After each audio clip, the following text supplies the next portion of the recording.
So you've got an older iPhone, say maybe an 11 or 12 Pro or something similar, and you want to upgrade it. But you're faced with the dilemma. Should you shell out the extra money and go with the brand new shiny iPhone 15 Pro? Or should you save that extra coin and maybe go with something a little discounted like the 14 or the 14 Pro?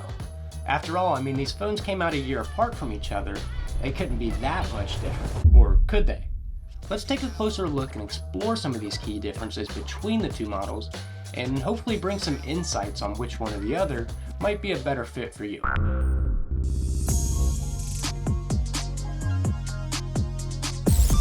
The first thing that I want to bring to your attention is the differences between the materials each of them are built with. While the 14 Pro is made from a bright and shiny stainless steel, we saw the 15 Pro switch over to a natural brushed titanium. But what does that mean to the end user? Well, for one, it means that if you're a user who often goes caseless, you actually notice a lot less fingerprints. The shiny stainless steel is a magnet for fingerprints and can quickly look dirty with little to no use. While the titanium, on the other hand, is much more resistant and easier to keep clean. This difference is exaggerated even more when you compare darker colored stainless to a brighter titanium design. And thanks to that switch over to titanium, it also means that you'll have a slightly lighter design this year, with the 15 Pro coming in at 187 grams, which is 9% lighter than that of the 14 Pro. But I do have to say, in my opinion, this isn't that big of a deal for me. Although you can tell that there's a weight difference, it's barely noticeable, and I kind of prefer the chrome look that the stainless steel gives you. And I don't know what it is, but I always associate heavier phones with a device that's supposed to be more premium. Another difference that you might notice between these two phones is that the 15 Pro is actually a tiny bit smaller this year. The size of a phone is something that I like to take into consideration when choosing which one I want. You may or may not have seen, but these two phones actually both feature a 6.1 inch display. So you may be wondering, how could one phone be smaller than the other? Well, this year Apple was able to use a new technology to substantially reduce the size of the phone's bezels by over 30%, resulting in a smaller phone. To the naked eye, the smaller bezels are pretty hard to spot, but the varying sizes become even more evident when using applications that feature a brighter background. So if thinner bezels and a smaller form factor are important to you, then the 15 Pro definitely takes the win in this department.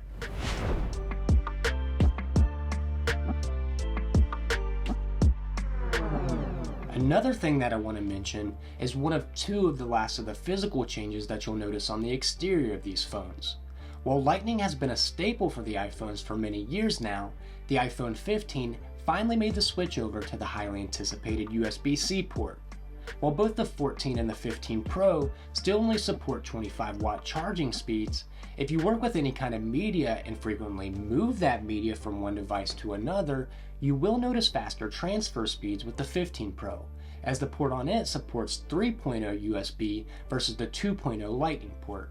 And something that's pretty cool about this is you can actually record video straight to an external drive when you're recording with Apple ProRes enabled. And with the writing on the wall for Apple to make a full transition for all of its products over to USB-C and the entire tech industry basically already being there, it might be a good time to start thinking about the future proofing of your device.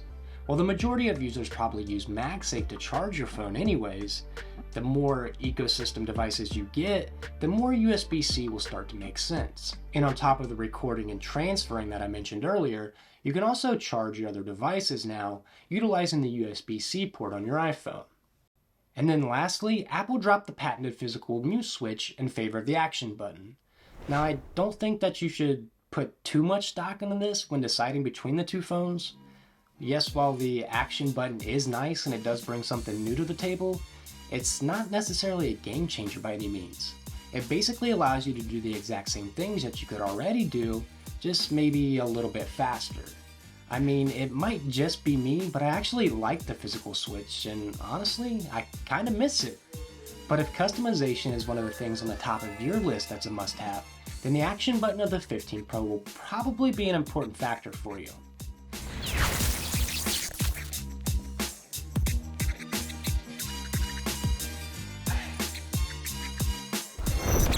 The camera on the 15 Pro is slightly better for a few different reasons.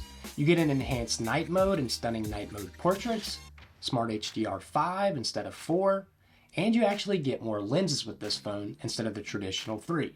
You get an extended 24mm, 28, and 35mm, including a 3x telephoto lens for those long-range photos.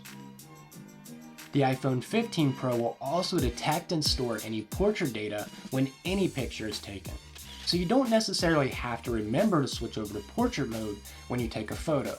So if you take a photo of a person or an animal, you can actually edit the photo after the fact and turn it into a portrait by editing the depth and focus. And to be honest, I can think of many real-world instances where this is going to come in handy. And then the last thing on the cameras that's worth mentioning is something that won't make much of a difference quite yet, and that's spatial video. With the 15 Pro, you're able to take spatial video, and once the Apple Vision Pro comes out next year, you'll be able to capture 3D memories and relive them inside your headset. Yes, I know it's kind of creepy and there's still a lot to be explored here, but it does have the potential to be really special and take those heartfelt memories stored in your phone of, say, maybe, a loved one that's passed away or something like that, and bring them into the Vision Pro so you can experience it again and remember what it felt like.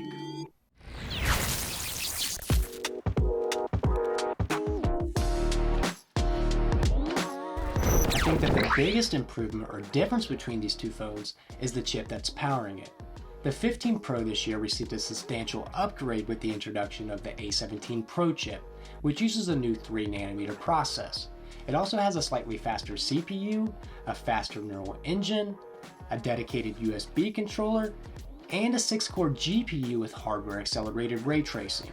So if you're big into mobile gaming, you're gonna notice a substantial bump in performance with the 15 Pro versus that of the 14. And while yes, I do think that this is the biggest difference between these two phones, the average user isn't gonna notice 99% of this with the things that you'll use your phone to do.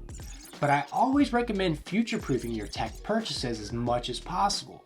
And that's exactly what you'll do with the 15 Pro, as the A17 has a lot more power built into it that can be utilized further for years to come.